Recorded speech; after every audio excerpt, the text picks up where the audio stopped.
ദൈവികതയുടെ രഹസ്യം എന്ന വിഷയത്തിൽ നിന്നുകൊണ്ട് ദൈവം തന്നെ എപ്രകാരമാണ് നമ്മുടെ മുമ്പിൽ വെളിപ്പെടുത്തിയിരിക്കുന്നത്, ആ വെളിപ്പെടുത്തിയിരിക്കുന്നത് ക്രിസ്തുവിലൂടെയാണ്. അങ്ങനെയെങ്കിൽ ക്രിസ്തുവിലൂടെ ദൈവം നമുക്ക് എപ്രകാരമാണ് തന്നെ വെളിപ്പെടുത്തി തന്നിരിക്കുന്നത് എന്നുള്ള ഒരു പഠനമാണ് നാം ഈ ചില നാളുകളായിട്ട് കർത്താവിൻ്റെ സന്നിധിയിൽ നാം വളരെ ശ്രദ്ധയോടെ കേട്ടുകൊണ്ടിരിക്കുന്നത്. കർത്താവിൻ്റെ നാമം മഹത്വപ്പെടുമാറാകട്ടെ. പ്രിയമുള്ളവരെ, കർത്താവായ യേശു ക്രിസ്തു ആര്? കർത്താവായ യേശു ക്രിസ്തു സാക്ഷാൽ ദൈവം മനുഷ്യനായി, അതായത് ദൈവത്തിൻ്റെ ഏകജാതനായ പുത്രനായി തന്നെ ഇറങ്ങി വന്ന നമ്മുടെ അരുമനാഥൻ തന്നെ എന്ന് വ്യക്തമായ രീതിയിൽ കർത്താവായ യേശു ക്രിസ്തുവും പിതാവും തമ്മിൽ ഉള്ള ബന്ധം വ്യക്തമായ നിലവാരത്തിൽ കർത്താവിൻ്റെ കൃപയാൽ നാം ചില നാളുകളായി കേട്ടുകൊണ്ടേ ഇരിക്കുകയാണ്. യേശു ക്രിസ്തുവിന് മഹത്വം. നമ്മുടെ ബൈബിൾ പഠനത്തിൻ്റെ പ്രത്യേകത എന്ത് എന്ന് ചോദിച്ചു കഴിഞ്ഞാൽ, നമ്മുടെ ബൈബിൾ പഠനത്തിൻ്റെ പ്രത്യേകത എന്ന് പറയുന്നത് ഒന്ന് മാത്രമാണ്. നമ്മുടെ ഈ ബൈബിൾ പഠനം കൊണ്ട് നാം ഉദ്ദേശിക്കുന്നത് ദൈവത്തെ കൂടുതലായി അറിയുക, ദൈവത്തെ കൂടുതലായി സ്നേഹിക്കുക, ദൈവത്തിൽ വസിക്കുക, സ്വർഗത്തിൽ പ്രതിഫലമുള്ളവരായി മാറുക. വേറെ യാതൊരു ഉദ്ദേശവും ഈ ബൈബിൾ സ്റ്റഡിക്ക് ഇല്ല. അതുകൊണ്ട് തന്നെ ദൈവത്തിൻ്റെ ആത്മാവ് അപ്രകാരമുള്ള പഠനവും അപ്രകാരമുള്ള നിലവാരത്തിലുമാണ് ദൈവത്തിൻ്റെ ആത്മാവ് നമ്മെ നടക്കുവാൻ സഹായിക്കുന്നത്. യേശു ക്രിസ്തുവിന് മഹത്വം. അതിനായിട്ട് തന്നെ പ്രിയ ദൈവമക്കളെ, കർത്താവിൻ്റെ ആത്മാവ് ഒരുക്കുന്നതിനെ ഓർത്ത് ഞാൻ കർത്താവിനെ മഹത്വപ്പെടുത്തുകയാണ്. കർത്താവിൻ്റെ അതിപരിശുദ്ധമായ നാമം മഹത്വപ്പെടുമാറാകട്ടെ. ആമേൻ. യേശു ക്രിസ്തുവിന് മഹത്വം. കഴിഞ്ഞ ആഴ്ചയും അതിന് മുമ്പിലും എല്ലാം നാം ദൈവത്തിൻ്റെ ഏറ്റവും വലിയ യുണീക്നെസ്, ദൈവത്തിൻ്റെ ഏറ്റവും വലിയ പ്രത്യേകത എന്ത് എന്നുള്ളത് നോക്കിക്കാണുകയായിരുന്നു. യേശു ക്രിസ്തുവിന് മഹത്വം. ദൈവത്തിൻ്റെ ഏറ്റവും വലിയ പ്രത്യേകത എന്ന് പറയുന്നത് ദൈവത്തിൻ്റെ വിശുദ്ധി തന്നെ എന്ന് കർത്താവിൻ്റെ നാമത്തിൽ നമുക്ക് മനസ്സിലാക്കാനായിട്ട് നമുക്ക് കഴിഞ്ഞു. കർത്താവ് വിശുദ്ധൻ എന്ന് മാത്രമല്ല, കർത്താവ് പാപം ക്ഷമിക്കുന്നവനുമാണ് എന്ന് നമുക്ക് മനസ്സിലായി. എന്തുകൊണ്ടാണ് കർത്താവ് നമ്മുടെ പാപത്തെ ക്ഷമിക്കുന്നത്? കാരണം കർത്താവ് വിശുദ്ധനായതുകൊണ്ടാണ്, കർത്താവ് ദൈവമായതുകൊണ്ടാണ്. യേശു ക്രിസ്തുവിന് മഹത്വം. വെറുതെ ദൈവമാണോ? അല്ല, കർത്താവ് വിശുദ്ധനായ ദൈവമാണ്. ദൈവത്തിൻ്റെ ഏറ്റവും വലിയ പ്രത്യേകത, ദൈവത്തിൻ്റെ ഏറ്റവും വലിയ യുണീക്നെസ് ദൈവത്തിൻ്റെ വിശുദ്ധി ആണ് എന്ന കാര്യത്തിൽ രണ്ട് പക്ഷത്തിന് കാരണമേ ഇല്ല എന്ന് കർത്തൃനാമത്തിൽ ഞാൻ പറഞ്ഞു കൊള്ളട്ടെ. കഴിഞ്ഞ തവണ കർത്താവിൻ്റെ കൃപയാൽ 3 ഗോസ്പൽസിൽ നിന്ന്, 3 സുവിശേഷങ്ങളിൽ നിന്ന്, മത്തായി, മർക്കോസ്, ലൂക്കോസ് എന്ന ഈ 3 സുവിശേഷങ്ങളിൽ നിന്ന് ഒരു കാര്യം നാം കണ്ടു. സ്തോത്രം. പക്ഷപാതക്കാരനായ ഒരു ബാല്യക്കാരനെ, ഒരു ചെറുപ്പക്കാരനെ 4 പേർ ഒരു കിടക്കമേൽ ചുമന്നുകൊണ്ട് മച്ച് പൊളിച്ച് ഒരു ദ്വാരമുണ്ടാക്കി കർത്താവിരുന്ന ആ മുറിയിൽ അവർ ഇറക്കുന്നതും അവരുടെ വിശ്വാസം കണ്ടിട്ട്, മകനെ ധൈര്യമായിരിക്കുക, നിന്റെ പാപം ക്ഷമിച്ചിരിക്കുന്നു എന്ന് പറയുകയും, അത് കേട്ടിട്ട് കർത്താവായ യേശു ക്രിസ്തു ദൈവദൂഷണം പറയുന്നു എന്ന് അവിടെ ഇരുന്ന പരീശന്മാരും വേദശാസ്ത്രിമാരും പിറുപിറുക്കുകയും അവരുടെ ഹൃദയ നിരൂപണങ്ങളെ അറിഞ്ഞിട്ട് മനുഷ്യപുത്രന് പാപം ക്ഷമിക്കുവാൻ അധികാരം ഉണ്ട് എന്ന് നിങ്ങൾ കാണേണ്ടതിന് തന്നെ എന്ന നിലവാരത്തിൽ കർത്താവ് ആ യൗവനക്കാരനോട് എഴുന്നേറ്റ് കിടക്കെടുത്ത് വീട്ടിൽ പോക എന്ന് പറഞ്ഞു.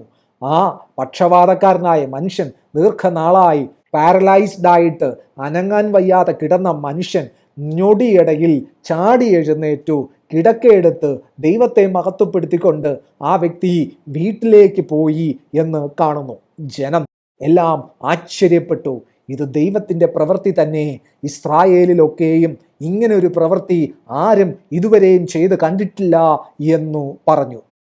എന്തുകൊണ്ടാണ് ഈ പ്രവൃത്തി ഏറ്റവും അത്ഭുതകരമായ പ്രവൃത്തി എന്ന് പറയുന്നത്? കാരണം ചെങ്കടൽ വിഭാഗിക്കപ്പെട്ടു.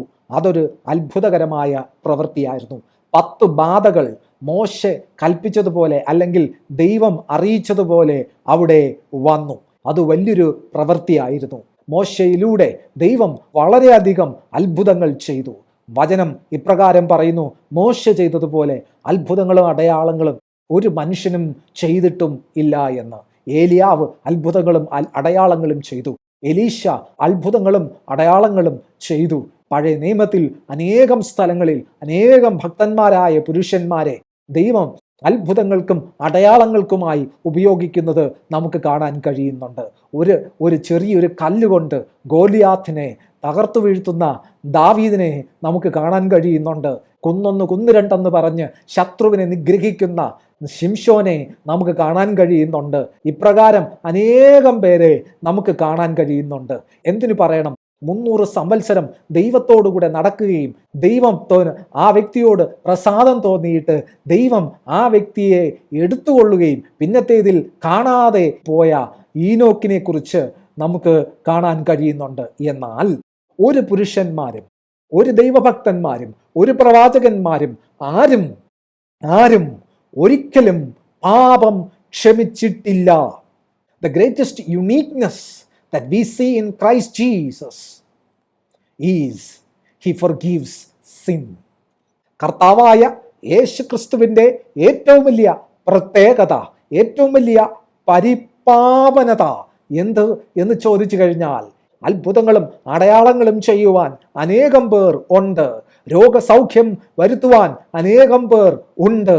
മരിച്ചവരെ ഉയർപ്പിപ്പാൻ പഴയ നിയമത്തിലും നമുക്ക് പ്രവാചകന്മാരെ കാണുവാൻ കഴിയും. എന്നാൽ ദൈവപൈതലെ, പാപം ക്ഷമിക്കുവാൻ, നാമും ദൈവവുമായുള്ള ശത്രുത്വത്തെ നീക്കുവാൻ യേശു ക്രിസ്തു എന്ന നാമമല്ലാതെ മറ്റൊരു നാമം ഇല്ല. എന്തുകൊണ്ട് യേശു ക്രിസ്തു മാത്രം പാപം ക്ഷമിക്കുന്നു? എന്തുകൊണ്ട് കർത്താവിൻ്റെ അടുക്കൽ വരുന്നവർക്ക് പാപക്ഷമ ലഭിക്കുന്നു? കാരണം യേശു ക്രിസ്തു ഒരേ സമയം മനുഷ്യനും യേശു ക്രിസ്തു ഒരേ സമയം ദൈവവും ആയതുകൊണ്ടാണ്. നാം ദൈവം മനുഷ്യനായി ഇറങ്ങി വന്ന് നമുക്കായി പങ്കപ്പാടുകൾ സഹിച്ച് ആ കാൽവറിയിൽ ആ ഗോൽഗോത്തയിൽ തന്നെ തലയോടിടം എന്ന സ്ഥലത്ത് തന്നെ പൂർണ്ണനഗ്നനായി ചോര വാർന്നൊലിക്കുന്നവനായി മുൾക്കിരീടധാരിയായി നമുക്ക് വേണ്ടി ആ അരുമനാഥൻ മനുഷ്യനായി മരിച്ചു എന്ന സത്യത്തെ അംഗീകരിക്കുകയും ആ അരുമനാഥനെ കർത്താവും രക്ഷിതാവുമായി നാം സ്വീകരിക്കുകയും ചെയ്തപ്പോൾ ദൈവം മനുഷ്യനായി ഇറങ്ങി വന്നു എന്ന സത്യത്തെ നാം അംഗീകരിച്ചു. അതേസമയം തന്നെ ആ ദൈവത്തെയും നാം അംഗീകരിച്ചിരിക്കുകയാണ്. പ്രിയപ്പെട്ടവനെ, താങ്കളുടെ ജീവിതത്തിൽ നാളെ എന്ത് സംഭവിക്കും എന്ന് താങ്കൾ അറിയുന്നതിനേക്കാൾ അധികം താങ്കൾ അറിയേണ്ടത് ദൈവത്തെക്കുറിച്ചാണ്. തന്നെ അന്വേഷിക്കുന്ന ബുദ്ധിമാൻ ആരുണ്ട് എന്ന് ദൈവം സ്വർഗത്തിൽ നിന്ന് നോക്കുകയാണ്. ഇവിടെയോ തന്നെ അന്വേഷിക്കുവാൻ വേണ്ടി ദൈവം തന്നെ നമുക്ക് മനുഷ്യനായി തന്നെ തന്നെ ഒന്ന് വെളിപ്പെടുത്തി തന്ന് തന്നിലൂടെ ആ മനുഷ്യനായി വെളിപ്പെട്ട അരുമനാഥനിലൂടെ ദൈവം എപ്രകാരമുള്ളവൻ എന്ന് തൻ്റെ ഹൃദയം എന്തെന്നും തൻ്റെ മനസ്സെന്തെന്നും തൻ്റെ പദ്ധതി എന്തെന്നും എല്ലാം കർത്താവിലൂടെ നമുക്ക് വെളിപ്പെടുത്തി തന്നിരിക്കുകയാണ്. What set apart Christ from every person living or dead is he forgives sin. ജീവിച്ചിരിക്കുന്നവരിൽ നിന്നും മരിച്ചുപോയവരിൽ നിന്നും കർത്താവായ യേശു ക്രിസ്തുവിനെ വേർതിരിച്ചു നിർത്തുന്നത് കർത്താവായ യേശു ക്രിസ്തുവിൻ്റെ പാപം ക്ഷമിക്കുവാനുള്ള അധികാരം ആണ്. ഒരു മനുഷ്യൻ സർവ്വലോകം നേടിയാലും അവന്റെ പാപം ക്ഷമിക്കപ്പെട്ടില്ല എങ്കിൽ അവന്റെ ആത്മാവിന് വീണ്ടെടുപ്പ് ഇല്ല. അവൻ നഗ്നനായി വന്ന് അവൻ നഗ്നനായി മടങ്ങിപ്പോകും. അവൻ നിത്യനാശത്തിലേക്ക് മടങ്ങിപ്പോകും. എന്നാൽ പാപക്ഷമ പ്രാപിച്ച ഒരു ദൈവ പൈതൽ നഗ്നനായി വന്ന് നഗ്നനായി വെറുതെ പോവുകയല്ല. ആ വ്യക്തി നഗ്നനായി വന്നു സത്യം, പക്ഷേ ആ വ്യക്തി തേജസ്സോടുകൂടി, പുത്രത്വത്തിന്റെ തേജസ്സോടുകൂടി കർത്താവിലേക്ക് എന്നേക്കുമായി ചേരപ്പെടുകയാണ്. കഴിഞ്ഞ ക്ലാസ്സിൽ നാം പഠിച്ചു, കർത്താവായ യേശു ക്രിസ്തുവിന് പാപം ക്ഷമിക്കുവാൻ അധികാരമുണ്ട് എന്ന് കർത്താവായ യേശു ക്രിസ്തു തെളിയിച്ചു. അതിലൂടെ അവർ കർത്താവിനെ കുറിച്ച് പറഞ്ഞു, ഇവൻ ദൈവദൂഷണം പറയുന്നു, ഇവൻ ദൈവമാണെന്ന് അവകാശപ്പെടുകയാണ്. He is claiming that he himself is God. എന്ന് അവർ വ്യക്തമായിട്ട് അവരുടെ ഹൃദയത്തിൽ ചിന്തിച്ചു എന്ന് മാത്രമല്ല, കർത്താവായ യേശു ക്രിസ്തുവിനെ കൊല്ലുവാനുള്ള അവരുടെ വ്യഗ്രത കുറച്ചും കൂടെ വർദ്ധിച്ചു. എന്നാൽ രക്തം ചിന്തിയാൽ മാത്രമേ വിമോചനമുള്ളൂ എന്ന തിരുവചന സത്യത്തെ നാം ഇവിടെ ഓർക്കേണ്ടതുണ്ട്. തന്നിൽ വിശ്വസിക്കുന്ന ഏവർക്കുമുള്ളതാണ് ആ പാപമോചനം. തൻ്റെ മുമ്പിൽ വന്ന ആ ഒരു രോഗിക്ക് മാത്രമുള്ളതല്ല ആ പാപമോചനം. അതുകൊണ്ട് തന്നെ നമുക്ക് ഇന്ന് ഈ സമയം കഴിഞ്ഞ തവണത്തെ പോലെ തന്നെ 3 സുവിശേഷങ്ങളിൽ നിന്നും നമുക്ക് ഒരേ വിഷയം നമുക്കൊന്ന് പഠിക്കേണ്ടതായിട്ടുണ്ട്. കഴിഞ്ഞ തവണ 3 സുവിശേഷങ്ങളിൽ നിന്ന് ഒരേ വിഷയം നാം കേട്ടു, മനസ്സിലാക്കി. അതുപോലെ തന്നെ ഇപ്രകാരവും 3 ഗോസ്പൽസിൽ നിന്നും, സുവിശേഷങ്ങളിൽ നിന്നും ഒരേ വിഷയം നമുക്കൊന്ന് മനസ്സിലാക്കേണ്ടതായിട്ട് ഉണ്ട്. സ്തോത്രം. ആ ഭാഗത്തേക്ക് കർത്താവിൻ്റെ കൃപയാൽ നമുക്കൊന്ന് വരാം. ആദ്യം നമുക്ക് ലൂക്കോസ് എഴുതിയ സുവിശേഷം 5-ാം അധ്യായത്തിൻ്റെ 32-ാമത്തെ വാക്യത്തിലേക്ക് നമുക്ക് വരാം. ഇവിടെ എഴുതിയിരിക്കുന്നത്, I have come to call not those who think they are righteous, but those who know they are sinners and need to repent. ഞാൻ നീതിമാന്മാരെ വിളിപ്പാനല്ല വന്നത്, പക്ഷേങ്കിലോ ഞാൻ പാപികളെ, ഞാൻ പാപി എന്നും എനിക്ക് മാനസാന്തരം ആവശ്യമുണ്ടെന്നും അറിയുന്നവരെ വിളിപ്പാനത്രേ ഞാൻ വന്നിരിക്കുന്നത് എന്ന് കർത്താവായ യേശു ക്രിസ്തു പറയുകയാണ്. യേശു ക്രിസ്തുവിന് മഹത്വം. ഈ വചനത്തിന് ആധാരമായി ഇരിക്കുന്ന സാഹചര്യം കർത്താവിൻ്റെ നാമത്തിൽ ഞാൻ നിങ്ങളെ ഒന്ന് വിവരിക്കാൻ ആഗ്രഹിക്കുകയാണ്. ഒരു മനുഷ്യൻ ദീർഘനാളുകളായിട്ട് ഒരു തൊഴിൽ ചെയ്യുകയാണ്. ആ തൊഴിലിലൂടെ തനിക്ക് തൻ്റെ ആയുഷ്കാലത്ത് തൻ്റെ അപ്പനമ്മമാർക്കും എല്ലാവരും ചേർന്ന് ഉണ്ടാക്കാവുന്നതിലും അധികം ധനം ആ മനുഷ്യൻ സമ്പാദിച്ചു. എന്നാൽ ആ ധനത്തിനോ ആ മാനത്തിനോ തനിക്ക് കിട്ടുന്ന സുഖ സൗകര്യങ്ങൾക്കോ തന്നിൽ ഒരു സംതൃപ്തിയോ ഒരു രീതിയിലുമുള്ള നന്മയോ ഒന്നും ഉളവാക്കാൻ കഴിഞ്ഞില്ല എന്ന് ആ മനുഷ്യൻ തിരിച്ചറിയുകയാണ്. താൻ പാപിയെന്നും തനിക്കൊരു മാനസാന്തരം ആവശ്യമുണ്ടെന്നും ഉള്ളിൻ്റെ ഉള്ളിൽ ആ മനുഷ്യൻ അറിയാമായിരുന്നു. എന്നാൽ തനിക്ക് എന്ത് ചെയ്യണം, എങ്ങനെ ചെയ്യണം എന്നതിനെക്കുറിച്ച് ഒന്നും അറിഞ്ഞുകൂടായിരുന്നു. ഈ വിഷയത്തിൽ തനിക്കൊന്ന് പ്രാർത്ഥിക്കണമെന്ന് വിചാരിച്ചാൽ തനിക്ക് പ്രാർത്ഥനയ്ക്കായിട്ട് ആരുടെയും അടുക്കൽ പോകാൻ കഴിയില്ല. താൻ ആരുടെയെങ്കിലും അടുക്കൽ ഒന്ന് ചെന്നു കഴിഞ്ഞാൽ പാപി പാപി എന്ന ആ വിളിപ്പേര് അവൻ്റെ ജീവിതത്തിൽ പതിഞ്ചിരിക്കൊണ്ട് ആരുടെ മുമ്പിൽ പ്രാർത്ഥിക്കാൻ പോയാലും തിരിച്ചു നടന്നു വരുമ്പോഴും അവന് കേൾക്കേണ്ട വിളി എന്ന് പറയുന്നത് പാപി എന്ന വിളി മാത്രമായിരുന്നു.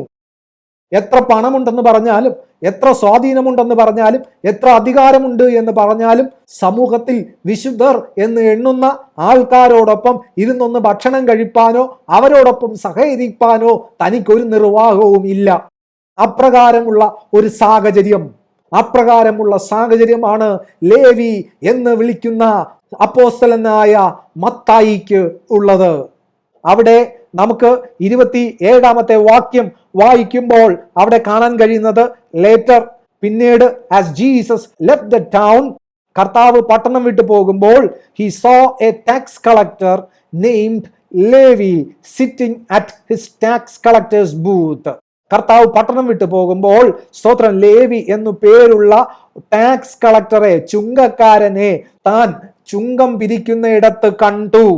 ഇവിടെ ശ്രദ്ധിക്കണം, അവിടെ പറയുന്ന വാക്ക് follow me and be my disciple, എന്നെ അനുഗമിക്ക, എൻ്റെ ശിഷ്യനാക എന്ന് അവിടെ വ്യക്തമായിട്ട് കർത്താവായ യേശു ക്രിസ്തു പറയുന്നത് നമുക്ക് കേൾക്കാം. അവിടെ എന്താ സംഭവിക്കുന്നത്? Levi got up, left everything and followed him. Levi ചാടി എഴുന്നേറ്റു. സ്തോത്രം.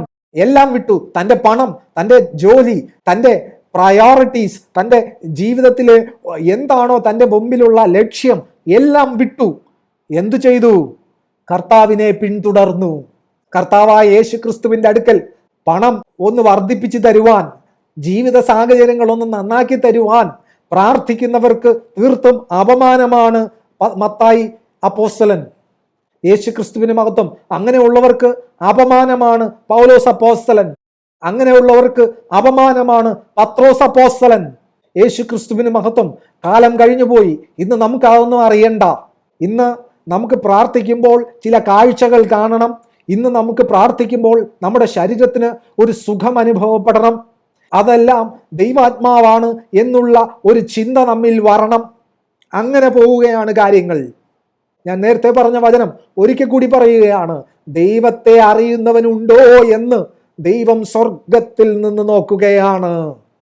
നീ പ്രാർത്ഥിക്കുമ്പോൾ നീ എത്ര ദർശനം കാണുന്നു, നീ എത്ര പ്രവചിക്കുന്നു, നീ പ്രാർത്ഥിക്കുമ്പോൾ അല്ലെങ്കിൽ നീ അന്യഭാഷയിലോ അല്ലെങ്കിൽ ആത്മാവിലോ ആകുമ്പോൾ നീ അനുഭവിക്കുന്ന സുഖം എത്ര എന്നല്ല ദൈവം നോക്കുന്നത്. ദൈവം നോക്കുന്നത് നീ എത്രത്തോളം ദൈവത്തെ അന്വേഷിക്കുന്നുണ്ട് എന്നാണ്. അന്ത്യനാളിൽ ലജ്ജിച്ചു പോകാതെ കർത്താവിന്റെ സന്നിധിയിൽ നിൽപ്പാൻ തക്കവണ്ണം പ്രാഗൽഭ്യമുള്ള വ്യക്തിത്വമായിട്ട് വളർന്നു വരുവാൻ ദൈവാത്മാവിൽ ശരണം പ്രാപിക്കുന്നവൻ ഭാഗ്യവാൻ. അങ്ങനെയുള്ളവന്റെ പാപം ക്ഷമിച്ചിരിക്കുന്നു. അങ്ങനെയുള്ളവൻ നീതീകരിക്കപ്പെട്ടിരിക്കുന്നു. അങ്ങനെയുള്ളവൻ ദിനവും വിശുദ്ധീകരണത്തിലൂടെ കടന്നു പോകുന്നു. അങ്ങനെയുള്ളവനെ ദൈവം ഒരു വാക്കുപോലും തെറ്റാതെ വിളിക്കും ദൈവ പൈതലേ. അങ്ങനെയുള്ളവൻ സ്വർഗീയ സന്തതിയാണ്. അങ്ങനെയുള്ളവനിൽ യേശു ക്രിസ്തു വസിക്കുകയാണ്. യേശു ക്രിസ്തുവിന് മഹത്വം. ലേവി ചാടി എഴുന്നേറ്റു, ലെഫ്റ്റ് എവറിത്തിങ്, എല്ലാം വിട്ടു, കർത്താവിനെ പിന്തുടർന്നു. എന്താണെന്നറിയാമോ? അവന്റെ ഉള്ളിലേക്ക് ഇറങ്ങി വന്ന ഒരു ദൈവശക്തിയുണ്ട്. എനിക്ക് മാനസാന്തരം വേണം, ഞാനൊരു പാപിയാണ് എന്ന ചിന്തയ്ക്ക് ഒരു പരിഹാരമായി തൻ്റെ ആത്മാവിനെയും ശരീരത്തെയും ഒരുപോലെ തഴുകിക്കൊണ്ട് തൻ്റെ മനസ്സിനെ ബലപ്പെടുത്തിക്കൊണ്ട് ആ ശബ്ദം തന്നെ ബലപ്പെടുത്തി. തൻ്റെ ആത്മ കണ്ണുകളെ തുറന്നു. ആ ശബ്ദമാണ് യേശു ക്രിസ്തുവിന് മഹത്വം. Follow me and be my disciple. എന്നെ അനുഗമിക്ക, എൻ്റെ ശിഷ്യനാക. അവിടെ പാപക്ഷമയുടെ ശക്തി ലേവി, അതായത് മത്തായി അപ്പോസ്തലൻ അനുഭവിക്കുകയാണ്. കർത്താവ് ഒരുവനെ വിളിക്കുമ്പോൾ കർത്താവ് വിശുദ്ധിയോടെയാണ് വിളിക്കുന്നത്, വിശുദ്ധിയിലേക്കാണ് വിളിക്കുന്നത്. Because God is holy. കാരണം ദൈവം വിശുദ്ധനാണ്. യേശു ക്രിസ്തുവിന് മഹത്വം. പിന്നീട് സംഭവിക്കുന്ന ഒരു കാര്യമുണ്ട്. കാണാതെ പോയതിനെ കണ്ടുകിട്ടുന്നത് പോലെ, മുടിയനായ പുത്രൻ മടങ്ങി വരുന്നത് പോലെ ലേവിയും സന്തോഷിക്കുകയാണ്. താൻ ഇതുവരെ അനുഭവിച്ച ആ ആത്മീകവും മാനസികവും ശാരീരികവുമാകുന്ന സകല വിഷയങ്ങളിൽ നിന്നും താൻ കഴുകൽ പ്രാപിച്ചു എന്ന ബോധ്യത്തോടുകൂടി താൻ ഒന്ന് ആഘോഷിക്കുകയാണ്. ലോകപ്രകാരമുള്ള ആഘോഷമല്ല ഇത്. ഇത് കർത്താവുമായി ചേർന്നുള്ള ആഘോഷമാണ്.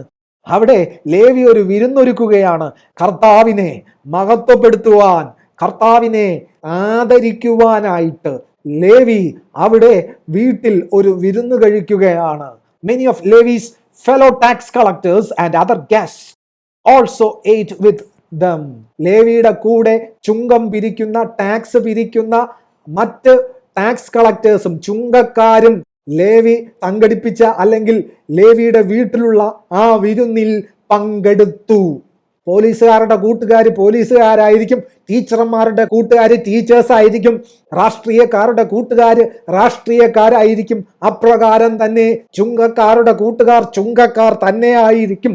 എന്നാൽ പാപം ക്ഷമിക്കാൻ കഴിവില്ലാതിരുന്നിട്ടും സ്വയം പാപിയായിരുന്നിട്ടും സ്തോത്രം, തങ്ങൾക്കൊരു മാനസാന്തരം വേണം, തങ്ങൾക്കൊരു പാപക്ഷമ വേണം എന്ന് ബോധമില്ലാത്ത, എന്നാൽ മറ്റൊരു ഭാഗത്ത് ന്യായപ്രമാണം അറിയുന്ന, പാപം ചെയ്യുന്നില്ല, പാപപ്രവൃത്തിയിൽ നടക്കുന്നില്ല എന്ന് വിശ്വസിക്കുന്ന, വചനം പറഞ്ഞു കൊടുക്കുന്ന, ജനത്തെ നല്ല വഴിയിൽ നടത്തുന്ന, വെള്ളതേച്ച ശവക്കല്ലറകളാകുന്ന പരീശന്മാരും മതപരമാകുന്ന കാര്യങ്ങൾ പഠിപ്പിക്കുന്ന മതപ്രമാണികളും എന്തു ചെയ്തു? But the Pharisees and the teachers of law complained bitterly to Jesus' disciples. അവർ കർത്താവിൻ്റെ ശിഷ്യന്മാരോട് വളരെ കയ്പോടുകൂടി, വളരെ കോപത്തോടുകൂടി പരാതി പറഞ്ഞു. മനസ്സിലാക്കണം. മത്തായി അപ്പോസ്തലൻ അല്ലെങ്കിൽ ലേവി അനുഭവിച്ച ആ മാനസിക വിഷമം എന്തായിരിക്കുമെന്ന്. തന്നോടുകൂടെ മറ്റു രീതിയിൽപ്പെട്ട ഒരു മനുഷ്യനിരുന്ന് ഭക്ഷണം പോലും കഴിക്കില്ല. കർത്താവായ യേശു ക്രിസ്തു വേശ്യമാരോടും ചുങ്കക്കാരോടും പാപികളോടും സകലവിധമാകുന്ന സമൂഹത്തിൽ തള്ളിക്കളഞ്ഞവരോട് കൂടെ പോയി ഇരുന്ന് ഭക്ഷണം കഴിച്ചു. കർത്താവ് അവരുടെ എല്ലാം സുഹൃത്തായിരുന്നു. പക്ഷേ what is the uniqueness of Christ? എന്താണ് കർത്താവിന്റെ ഏറ്റവും വലിയ പരിപാവനത എന്ന് പറയുന്നത്? കർത്താവ് അവരോടൊപ്പം ഇരുന്നു. അവർ അവരുടെ പാപത്തിൽ നിന്ന് മോചനം പ്രാപിച്ചു. കർത്താവ് പാപം ചെയ്തില്ല. കാരണം കർത്താവ് ദൈവമാണ്. ശക്തി കർത്താവിൽ നിന്ന് പുറപ്പെട്ടു. യേശു ക്രിസ്തു നമ്മിൽ വസിക്കുന്നു. കർത്താവിന്റെ നാമം മഹത്വപ്പെടുമാറാകട്ടെ. Why do you eat and drink with such scum? വളരെ ശക്തമേറിയ വാക്കാണ് അവിടെ എഴുതിയിരിക്കുന്നത്. എന്തുകൊണ്ട് ഇപ്രകാരമുള്ള പാപികളോടുകൂടെ തിന്നുകയും കുടിക്കുകയും ചെയ്യുന്നു എന്ന് അവർ വളരെ കയ്പോടുകൂടി, വളരെ ക്രോധത്തോടുകൂടി ശിഷ്യന്മാരോട് പറയുകയാണ്. പക്ഷേ അത് ശിഷ്യന്മാരോടാണ് പറഞ്ഞതെങ്കിലും ഹൃദയങ്ങളെ ആരാഞ്ഞറിയുന്നവൻ, ഹൃദയങ്ങളുടെ ഉൾപ്പൂക്കളെയും ആരാഞ്ഞറിയുന്നവൻ കർത്താവായ യേശു ക്രിസ്തു ഉത്തരം പറഞ്ഞു. എന്താണ് പറഞ്ഞത്? 31 വാക്യം. Jesus answered them, healthy people don't need a doctor, sick people do. ആരോഗ്യമുള്ളവർക്ക് ഒരു ഡോക്ടറുടെ ആവശ്യമില്ല, എന്നാൽ രോഗിക്ക് ഡോക്ടറെ വേണം. ആരോഗ്യമുള്ള വ്യക്തിക്ക് വൈദ്യന്റെ ആവശ്യമില്ല, രോഗിക്ക് വൈദ്യനെ കൊണ്ട് ആവശ്യമുണ്ട്. നമുക്ക് ഡോക്ടർ എന്ന് പറയുമ്പോൾ സൗഖ്യദായകനെ ഓർമ്മ വരും. എന്നാൽ ഈ ഡോക്ടർക്ക് ഒരു പ്രത്യേകതയുണ്ട്. ഈ സൗഖ്യദായകൻ ദേഹം, ദേഹി, ആത്മാവിനെ ഒരുപോലെ സൗഖ്യമാക്കുന്നവനാണ്. ഈ സൗഖ്യദായകൻ അത്ഭുത മന്ത്രിയാണ്. ഈ സൗഖ്യദായകൻ വീരനാം ദൈവമാണ്. ഈ സൗഖ്യദായകൻ സമാധാന പ്രഭുവാണ്. ഈ സൗഖ്യദായകൻ നിത്യപിതാവാണ്. യേശു ക്രിസ്തു ദൈവമാണ്. ഞാനിന്ന് നിങ്ങളോട് ഇത് സംസാരിക്കുന്നത് എൻ്റെ കഴിവിൽ നിന്നല്ല. ഞാൻ നിങ്ങളോട് ഈ സംസാരിക്കുന്നത് തീർത്തും ദൈവ സ്നേഹം നിമിത്തമാണ്. ദൈവ സ്നേഹം നിമിത്തമാണ് ഞാൻ ഇന്ന് നിങ്ങളോട് സംസാരിക്കുന്നത്. Nothing else. Why God is love? എന്തുകൊണ്ട് ദൈവം സ്നേഹമാകുന്നു? Because God is God of forgiveness. ദൈവം ക്ഷമിക്കുന്ന ദൈവമാണ്. എന്താണ് ദൈവം ക്ഷമിക്കുന്നത്? ദൈവം ക്ഷമിക്കുന്നത് നമ്മുടെ പാപമാണ്. കാരണം ദൈവത്തിന് മാത്രമേ നമ്മുടെ പാപം ക്ഷമിക്കുവാൻ കഴിയൂ. താൻ നമ്മുടെ പാപത്തെ ക്ഷമിച്ചത് സ്വന്തം ജീവനെ തന്നെ മനുഷ്യനായി വന്ന്, മനുഷ്യ നീ പാപം ചെയ്താൽ മരിക്കും എന്ന ആ പാപത്തിന്റെ ശമ്പളം മരണമെന്ന ആ ഒരു സത്യത്തെ തൻ്റെ ജീവിതത്തിൽ, ആ വചനത്തെ, വചനമായവൻ സ്തോത്രം, തൻ്റെ ജീവിതത്തിലൂടെ വചനത്തെ നിവർത്തിയാക്കി. വചനം ജഡമായി തീർന്നവൻ. പാപത്തിന്റെ ശമ്പളം മരണമാണ്. പാപം ചെയ്യുന്ന കാലത്ത് നീ മരിക്കും എന്ന ആ വാക്ക് നിമിത്തം തന്നെ ഒരിക്കൽ ജനിച്ചാൽ മരണം ഉണ്ട് എന്ന ആ വ്യവസ്ഥയ്ക്കായി കൊണ്ട് തന്നെ ദൈവം മനുഷ്യനായി ഇറങ്ങി വന്ന് നമുക്കായി പാപ പരിഹാര യാഗമായി, ഒരിക്കലേക്കായി, എന്നേക്കുമായി, ഏക യാഗമായി, ഏക ദൈവം, ഏകജാതൻ, ഏക യാഗം, ഏക നിത്യത, ഏക വീണ്ടെടുപ്പ്, ഏക പാപ പരിഹാരം. കർത്താവായ യേശു ക്രിസ്തു ഇപ്രകാരം പറഞ്ഞു: ആരോഗ്യമുള്ളവർക്ക് ഡോക്ടറുടെ ആവശ്യമില്ല, എന്നാൽ രോഗിക്ക് ഡോക്ടറെ കൊണ്ട് ആവശ്യമുണ്ട്. മലയാള വേദപുസ്തകത്തിൽ പഴയ ഭാഷയാണ് ഉപയോഗിച്ചിരിക്കുന്നത്. വൈദ്യൻ. 32 വാക്യമാണ് നമ്മൾ നേരത്തെ വായിച്ചത്. എന്താണ് അവിടെ എഴുതിയിരിക്കുന്നത്? I have come to call not those who think they are righteous. ഞാൻ നീതിമാൻ എന്ന് ചിന്തിക്കുന്ന, അവകാശപ്പെടുന്നവരെ വിളിക്കുവാൻ അല്ല വന്നത്, പകരമോ but those who know they are sinners and need to repent. ഞാനൊരു പാപിയാണ്, എനിക്കൊരു മാനസാന്തരം ആവശ്യമുണ്ട് എന്ന് ചിന്തിക്കുന്നവരെ, അതിന് പരിഹാരം കർത്താവിൽ നിന്ന് അന്വേഷിക്കുന്നവരെ തിരഞ്ഞത്രേ ഞാൻ വന്നത് എന്ന് കർത്താവായ യേശു ക്രിസ്തു വ്യക്തമായിട്ട് അവരോട് പറഞ്ഞു. കർത്താവായ യേശു ക്രിസ്തുവിന് പാപം ക്ഷമിക്കുവാൻ അധികാരം ഉണ്ട്. Because he is God in the flush. എന്നാൽ അതേ സമയം കർത്താവായ യേശു ക്രിസ്തു താൻ തൻ്റെ ശരീരത്തിൽ വിശപ്പ് അനുഭവിച്ചു, വേദന അനുഭവിച്ചു. ഒരിക്കൽ യേശു താൻ കണ്ണുനീർ വാർത്തു. എന്തുകൊണ്ട്? അതേ സമയം കർത്താവ് മനുഷ്യനും ആയിരുന്നു. അത് ദൈവത്തിന് മാത്രമേ കഴിയൂ. ഒരേ സമയം ദൈവത്തിന്റെ പ്രവൃത്തി മാത്രം ചെയ്യുന്നു, അതേ സമയം മനുഷ്യനുമായിരിക്കുന്നു. അത്ഭുതങ്ങളിൽ അത്ഭുതം. അതുകൊണ്ടാണ് യെശയ്യാപ്രവാചകൻ വിളിച്ചു പറഞ്ഞത് അത്ഭുത മന്ത്രി. അതുകൊണ്ടാണ് യെശയ്യാപ്രവാചകൻ വിളിച്ചു പറഞ്ഞത് വീരനായ ദൈവം. എന്തുകൊണ്ട് വീരനായ ദൈവം? കാരണം ദൈവപ്രവൃത്തി മാത്രം ചെയ്യുന്നവൻ. നമുക്ക് മർക്കോസ് 2:17 വരാം. അവിടെയും ഞാൻ നേരത്തെ വായിച്ച ഭാഗത്തേക്കൊന്നും പോകുന്നില്ല. നിങ്ങൾക്കിപ്പോൾ സാഹചര്യം എന്തെന്ന് നന്നായിട്ടറിയാം. അവിടെയും കർത്താവായ യേശു ക്രിസ്തു പറയുന്നുണ്ട്, when Jesus heard this, he told them, healthy people don't need a doctor. കർത്താവായ യേശു ക്രിസ്തു പറയുകയാണ്, ആരോഗ്യമുള്ളവർക്ക് ഒരു വൈദ്യനെ കൊണ്ട് ആവശ്യമില്ല, ഒരു ഡോക്ടറെ കൊണ്ട് ആവശ്യമില്ല. സിക്ക് പീപ്പിൾ ഡു. രോഗികൾക്ക് വൈദ്യനെ വേണം, ഡോക്ടറെ വേണം. I have come to call not those who think they are righteous. ഞാൻ നീതിമാൻ എന്ന് വിചാരിക്കുന്നവരെ വിളിപ്പാൻ വന്നവനല്ല, but those who know they are sinners. പാപി ആണ് എന്ന തിരിച്ചറിവ് വന്നവരെ വിളിപ്പാനത്രേ ഞാൻ വന്നിരിക്കുന്നത്. ഇവിടെ ലേവി ഭാഗ്യമുള്ളവനാണ്. വചനം അറിയാവുന്നവർക്ക്, വചനം പഠിപ്പിക്കുന്നവർക്ക് മനസ്സിലാകാത്ത സത്യം ലേവിക്ക് മനസ്സിലായി. താൻ പാപിയാണ്, തൻ്റെ പാപത്തിന് ഒരു മോചനം ആവശ്യമുണ്ട്, ഒരു വിമോചകന്റെ ആവശ്യമുണ്ട്. കർത്താവായ യേശു ക്രിസ്തുവിന്റെ ഏറ്റവും വലിയൊരു പ്രത്യേകത അത് തന്നെയാണ്. അതെ, നിങ്ങളുടെ ജീവിതത്തിൽ, എൻ്റെയും നിങ്ങളുടെയും ജീവിതത്തിൽ യേശു ക്രിസ്തു വെളിപ്പെട്ടതിലൂടെ നമ്മുടെ പാപം ക്ഷമിച്ചിരിക്കുകയാണ്. എന്തിനാ കർത്താവായ യേശു ക്രിസ്തു നമ്മുടെ പാപം ക്ഷമിച്ചത്? സ്വർഗത്തിൽ പോകാനാണോ? ഇവിടെ പാപമില്ലാത്തവനായി ജീവിക്കാൻ വേണ്ടിയാണോ? ശ്രദ്ധിക്കണം, ഇതൊരു രഹസ്യമാണ്. എൻ്റെയും നിങ്ങളുടെയും പാപം കർത്താവായ യേശു ക്രിസ്തു ക്ഷമിച്ചത് നാം ദൈവത്തെ അറിയുവാൻ വേണ്ടിയാണ്. നാം ദൈവത്തെ അറിയണമെങ്കിൽ ദൈവം നമ്മെ വിശുദ്ധീകരിച്ചാലേ പറ്റൂ. നമ്മുടെ പാപം ക്ഷമിച്ചതിലൂടെ ദൈവം നമ്മെ വിശുദ്ധീകരിച്ചിരിക്കുകയാണ്. അല്ലെങ്കിൽ നമ്മെ ഇന്നും വിശുദ്ധീകരണത്തിൽ നടത്തിക്കൊണ്ടിരിക്കുന്നത് നമ്മുടെ പാപം ക്ഷമിക്കപ്പെട്ടത് കൊണ്ടാണ്. നാം പാപം ക്ഷമ പ്രാപിച്ചതിലൂടെ we have got an access to know God personally as a father. നമ്മുടെ പാപം ക്ഷമിക്കപ്പെട്ടതിലൂടെ ദൈവത്തെ വ്യക്തിപരമായി സ്വന്തം പിതാവായി അറിയുവാൻ നമുക്ക് ഭാഗ്യം ലഭിച്ചിരിക്കുകയാണ്. കർത്താവിൻ്റെ അതിവിശുദ്ധമായ നാമം മഹത്വപ്പെടുമാറാകട്ടെ.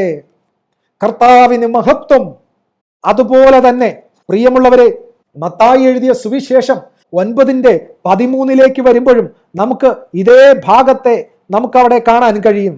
Then he added, ഞാനത് 12 മുതൽ വായിക്കുകയാണ്. When Jesus heard this, he said, കർത്താവ് അത് കേട്ടപ്പോൾ ഇപ്രകാരം പറഞ്ഞു, healthy people don't need a doctor, sick people do. ആരോഗ്യമുള്ളവർക്ക് വൈദ്യന്റെ ആവശ്യമില്ല, എന്നാൽ രോഗികൾക്ക് വൈദ്യന്റെ ആവശ്യമുണ്ട്. പാപം എന്നത് ഒരു രോഗമാണ്. ലോകത്ത് ഇന്നുള്ളതിൽ വച്ച് ആർക്കും ചികിത്സിച്ച് ഭേദമാക്കാൻ കഴിയാത്ത ഏറ്റവും വലിയ രോഗം, മനുഷ്യരാശിയെ എന്നേക്കുമായി നശിപ്പിച്ചുകൊണ്ടിരിക്കുന്ന, പ്രകൃതിയെ പോലും നശിപ്പിച്ചുകൊണ്ടിരിക്കുന്ന, പ്രകൃതിയിൽ പോലും മനുഷ്യന് പ്രതികൂലമായി മാറ്റം കൊണ്ടുവന്നുകൊണ്ടിരിക്കുന്ന ഏറ്റവും വലിയ മഹാമാരിയുടെ പേരാണ് പാപം. ഇവിടെ എന്താണ് കർത്താവ് പറയുന്നത്? Healthy people don't need a doctor, sick people do. Adam പാപം ചെയ്തതിലൂടെ ദൈവവുമായുള്ള ബന്ധം പോയി, പ്രകൃതിയുമായുള്ള ബന്ധം പോയി, തൻ്റെ ചുറ്റുപാടുമായുള്ള ബന്ധം പോയി. എല്ലാം തനിക്ക് പ്രതികൂലമായി മാറി. താനൊരു രോഗിയായി മാറി. പക്ഷേ തിരിച്ചറിയുന്നില്ല. എന്നാൽ ചിലർ അത് തിരിച്ചറിയുന്നു. ചിലർ അത് തിരിച്ചറിഞ്ഞ് തങ്ങൾക്ക് ഒരു പാപക്ഷമ വേണമെന്നും മാനസാന്തരം വേണമെന്നും തിരിച്ചറിയുന്നു. അവർക്ക് യേശു ഉണ്ട് പരിഹാരമായി. കാരണം മറ്റൊരുത്തനിലും രക്ഷയില്ല. രക്ഷ പ്രാപിപ്പാൻ ഒരേ ഒരു നാമം, ദൈവം മനുഷ്യനായി ഇറങ്ങി വന്ന അത്ഭുത മന്ത്രി, വീരനാം ദൈവം, നിത്യപിതാവ്, സമാധാന പ്രഭുവാകുന്ന പരിശുദ്ധാത്മാവിനാൽ ജനിച്ച, പരിശുദ്ധാത്മാവ് അധിവസിക്കുന്ന, പരിശുദ്ധാത്മാവിനാൽ മരണത്തെ ജയിച്ച് ഉയർത്തെഴുന്നേറ്റ് ആ പരിശുദ്ധാത്മാവിനെ നമുക്ക് തന്നിട്ട് പോയ ദൈവം മനുഷ്യനായി വന്ന യേശു ക്രിസ്തു എന്ന നാമം മാത്രമാണ്. ആ നാമത്തിലൂടെ മാത്രമേ പാപക്ഷമയുള്ളൂ. ലോകത്ത് പല പല മതങ്ങളുണ്ട്. അവരുടെ എല്ലാത്തിൻ്റെ ഇടയിൽ മോക്ഷം ലഭിപ്പാൻ പല പല മാർഗങ്ങളുമുണ്ട്. എന്നാൽ യേശു ക്രിസ്തുവിൽ വിശ്വസിക്കുന്നത് കൊണ്ട് മാത്രം ഇവിടെ പാപക്ഷമ ജീവിതത്തിൽ ജീവിച്ചിരിക്കുമ്പോൾ തന്നെ അനുഭവിക്കാൻ കഴിയുന്നത് നമുക്ക് മാത്രമാണ്. പ്രിയപ്പെട്ടവരെ, മുൻപോട്ട് പോകുമ്പോൾ അവിടെ കാണാം 13-ാമത്തെ വാക്യം, then he added, കർത്താവ് അതിനോട് കൂട്ടിച്ചേർത്തു, now go and learn the meaning of the scripture. ഇനി പരീശന്മാരോടും വേദശാസ്ത്രികളോടുമാണ് കർത്താവ് ഇത് പറയുന്നത്. എന്താണ് പറയുന്നത്? പോയി പഠിക്കെന്താണ് ഈ തിരുവെഴുത്ത് പറയുന്നതെന്ന്. എന്താണ് പറയുന്നത്? I want to show mercy, not offer sacrifices. ഞാൻ കരുണയാണ് ആഗ്രഹിക്കുന്നത്, യാഗമല്ല. അല്ലെങ്കിൽ ഞാൻ യാഗത്തിലല്ല പ്രസാദിക്കുന്നത്, ഞാൻ കരുണയിൽ അത്രേ പ്രസാദിക്കുന്നത്. ആ വാക്ക് ആരുടെ വാക്കാണ്? പിതാവായ ദൈവത്തിന്റെ വാക്കാണ്. എന്നാൽ ഇവിടെ പറയുന്നത് എന്താണ്? തൻ്റെ വാക്കുകളായിട്ടാണ്. ആ ആധികാരികതയോടെയാണ് കർത്താവ് നിങ്ങൾ പോയി തിരുവെഴുത്ത് പരിശോധിക്കാൻ പറയുന്നത്. വചനം ജഡമായി തീർന്ന അരുമനാഥൻ പറയുകയാണ്, സ്തോത്രം, now go and learn the meaning of this scripture. ഈ തിരുവെഴുത്തിന്റെ അർത്ഥം എന്തെന്ന് പോയി പഠിക്കുവിൻ. എന്താണ് ആ തിരുവെഴുത്ത്? വചനം ജഡമായി തീർന്നവൻ പറയുകയാണ്, I want to show mercy, not offer sacrifices. അതായത് ഞാൻ കരുണയിൽ അത്രേ പ്രസാദിക്കുന്നത്, യാഗത്തിലല്ല. ഞാൻ കരുണ കാണിപ്പാൻ ആഗ്രഹിക്കുന്നു, അല്ലാതെ യാഗമല്ല ഞാൻ ആഗ്രഹിക്കുന്നത്. കാരണം എന്താ? ഞാൻ സ്വയം യാഗമായി തീരുവാൻ പോവുകയാണ്. എനിക്കൊരു യാഗത്തിന്റെ ആവശ്യമില്ല. For I have come to call not those who think they are righteous. ഞാൻ വന്നിരിക്കുന്നത് നീതിമാന്മാർ എന്ന് ചിന്തിക്കുന്നവരെ വിളിക്കുവാൻ അല്ല, but those who know they are sinners. എന്നാലോ പാപികൾ ആണ് എന്ന് ബോധ്യമുള്ളവരെ വിളിപ്പാനത്രേ ഞാൻ വന്നിരിക്കുന്നത് എന്ന് വ്യക്തമായിട്ട് കർത്താവ് പറയുകയാണ്. ഈ കർത്താവ് ആരാണ്? ഈ കർത്താവാണ് യോഹന്നാൻ സുവിശേഷം 1-ാം അധ്യായം 1 മുതലുള്ള വാക്യങ്ങൾ വിളിച്ചു പറയുന്ന സാക്ഷാൽ വചനമായവൻ. അവിടെ എന്താണ് പറയുന്നത്? In the beginning the word already existed. ആദിയിൽ വചനം ഉണ്ടായിരുന്നു. ആദിയിൽ സകലതും സൃഷ്ടിക്കുന്നതിന് മുൻപേ സൃഷ്ടികർത്താവാകുന്ന വചനം ഉണ്ടായിരുന്നു. Word was with God. വചനം ദൈവത്തോടു കൂടെ ആയിരുന്നു. And the word was God. വചനം ദൈവമായിരുന്നു. He existed in the beginning with God. വചനം ദൈവത്തോടുകൂടെ ആദിയിലേ ഉണ്ടായിരുന്നു. God created everything through him. ദൈവം സകലതും വചനം മുഖാന്തരമാണ് ഉളവാക്കിയത്. And nothing was created except through him. ഉളവായത് ഒന്നും വചനത്തിലൂടെ അല്ലാതെ ഉളവായതായിട്ടൊന്നുമില്ല എന്ന് ഇവിടെ വചനം വ്യക്തമായി പറയുന്നു. വിശ്വാസത്താൽ നാം അറിയുന്നു ഈ ലോകം ദൃശ്യമായതിനാൽ അല്ല നിർമ്മിക്കപ്പെട്ടത്, മറിച്ച് വചനത്താൽ, കാണാത്ത വചനത്താലാണ് നിർമ്മിക്കപ്പെട്ടതെന്ന് നാം വിശ്വാസത്താൽ അറിയുന്നു. God created everything through him and nothing was created except through him. സകലതും വചനം മുഖാന്തരം ഉളവായി, വചനത്തെ കൂടാതെ ഒന്നും ഉളവായില്ല. The word gave life to everything that was created. സൃഷ്ടിക്കപ്പെട്ട സകലത്തിനും സ്തോത്രം ജീവനെ കൊടുത്തത് വചനമാണ്. എന്തുകൊണ്ട്? വചനമാകുന്ന ദൈവത്തിന് നമുക്ക് പാപക്ഷമ തരാൻ കഴിയും. കാരണം he is the one who created us. The only creator can forgive us. Only the person who is authorized to do the needful have the authority to do the needful. നമ്മെ സൃഷ്ടിച്ചവന് മാത്രമേ നമ്മുടെ കേട് തീർക്കാൻ കഴിയൂ. മനസ്സിലാക്കുക.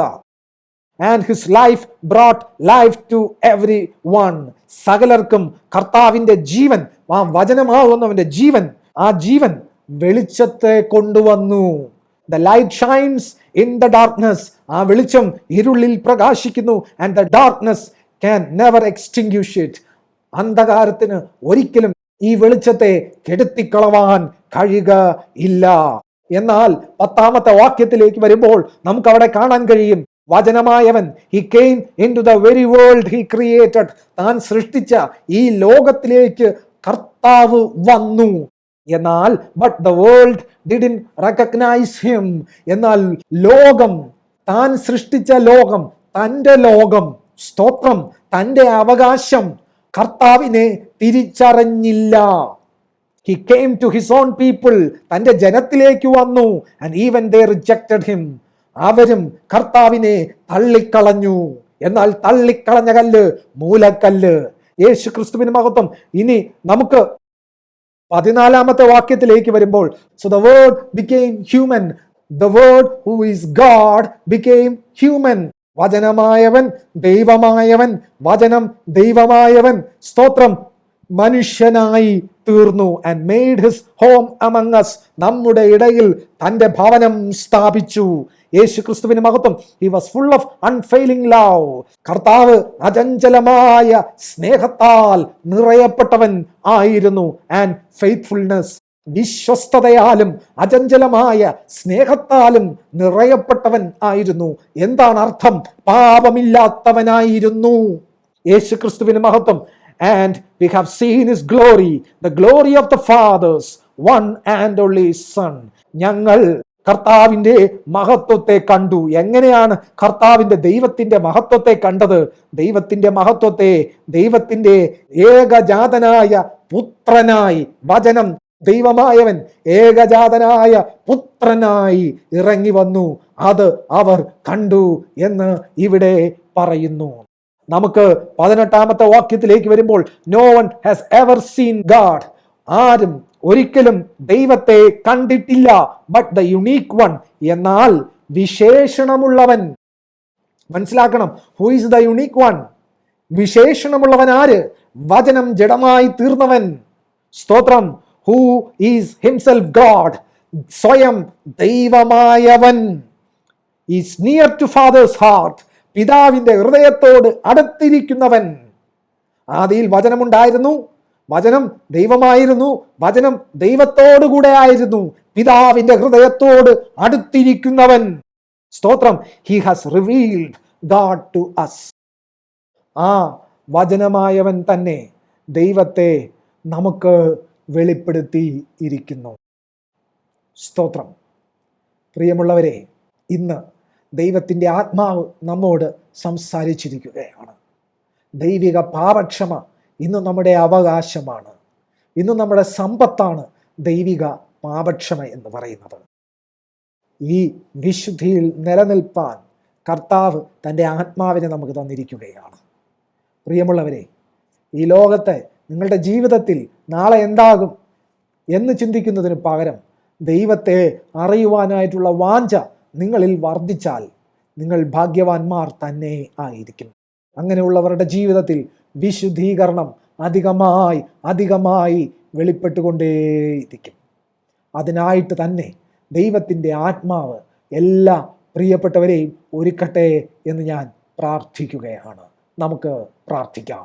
സ്വർഗീയ പിതാവേ, ഇന്ന് കേൾപ്പിച്ച വിശുദ്ധ വചനത്തിനായി സ്തോത്രം.